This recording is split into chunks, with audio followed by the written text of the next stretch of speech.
Hi, English 110 students. Welcome to week 11. I wanted to talk you through a little bit about what to expect for this week. So this week is entirely devoted to a timed writing exam. Every single section of English 110 has a timed writing component. It's part of what the department wants everyone to practice, timed writing, writing under pressure. A lot of students really enjoy timed writing because it's an opportunity to get an entire essay out of the way. So setting aside a few hours, you'll have an entire essay done worth 100 points. For those of you who are less comfortable with timed writing, and maybe are a little bit nervous, there will be an opportunity to revise if you're unhappy with your score, but the standards will be much higher.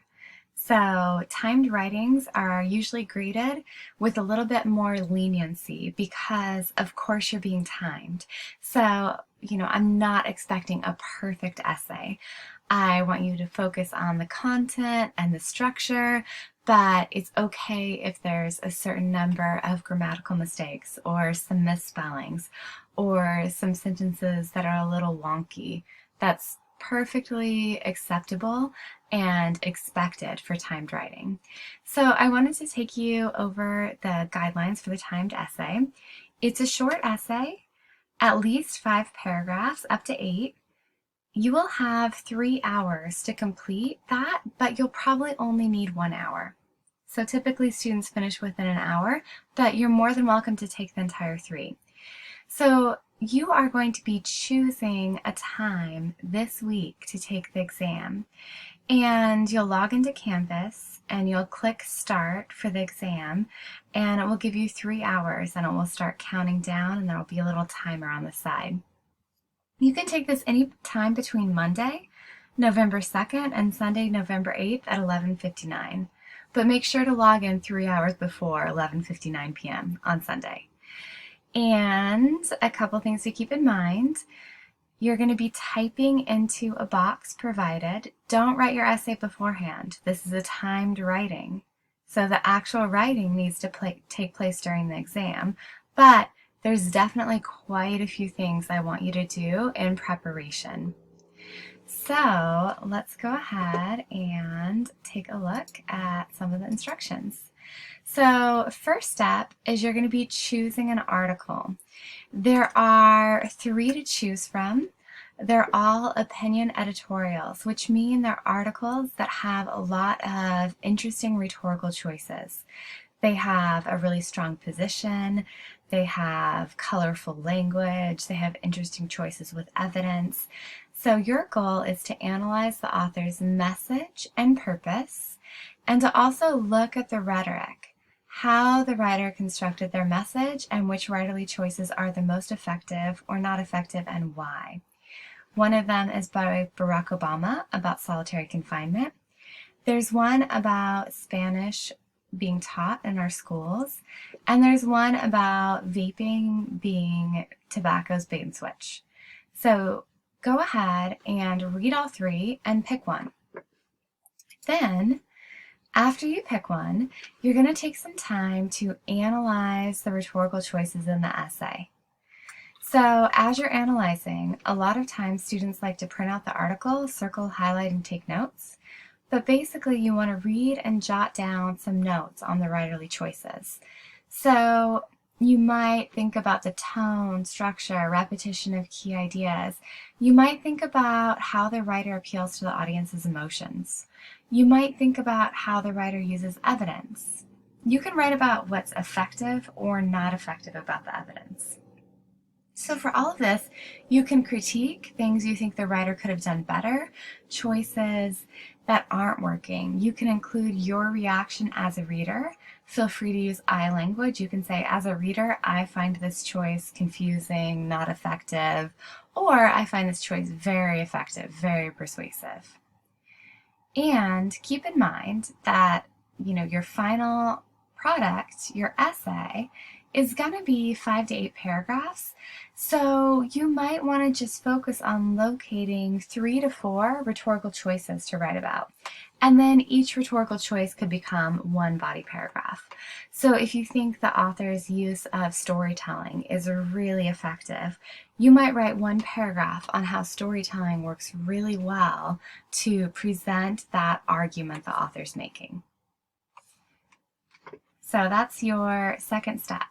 Step 3, I want you to spend some time planning an outline. I don't want you to actually write your essay beforehand, but definitely plan an outline. Plan what you might say for the opening sentences, your hook. Plan what you're going to say from some background or commentary.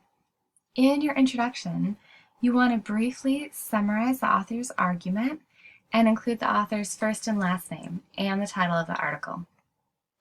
And then your thesis will really be about the author's message and purpose and how the writer constructed their text. And then supporting body paragraphs, you can focus on one rhetorical choice for each. Include quotes from the source. Also include descriptions of writerly choices. When you take the exam, you will have links to Google Docs so you can paste quotes over. So that shouldn't take very long. You can cut and paste those in. And then your conclusion is going to be your opinion on the topic. So the rest of your essay is really going to focus on analyzing the rhetoric of the sources. But if you want to step back and also include your opinion on the topic, what's your opinion about vaping? What's your opinion about solitary confinement? Your conclusion is the place to do that. And a couple of tips that I'd also like you to read. So then your next step is to think about a few hours and pick out in your calendar a few hours that you'll be able to take the exam uninterrupted. You cannot start and then stop the exam. So plan out a time sometime this week where you know you'll have a bit of uninterrupted time. And then when you're ready, you'll go ahead and actually take the exam. And this is what it's going to look like. You're going to see the logistics, instruction, the prompt. You'll see links to the article, and then you'll see an area for you to type your essay. Don't forget to give your essay a title. So let's say you decide to write about Barack Obama's opinion editorial. You're going to click on that link, and you'll be able to, the same time that you are taking the exam, you'll be able to cut and paste quotes into your essay. So that is pretty much it. You're going to see here at the top, you have a little bit of a countdown. So 2 hours, 59 minutes, 16 seconds is what I have left. And you're just going to be typing into this box. So just do your best to remember that it's a timed writing exam, so the expectations are a little bit different. I would expect that it's not going to be the most brilliant, eloquent thing you've ever written. Really focus on getting your structure down, having really clear ideas, focus on analyzing the rhetoric of the text, and including quotes in each paragraph. So those are kind of the main things you want to focus on. So that is pretty much it for my overview for week 11. We are getting to the home stretch now, so you're done with the biggest project of the term. The timed essay will be this week, and then we'll start with the novel. Please feel free to reach out to me if you have any questions about the timed essay exam. Thanks.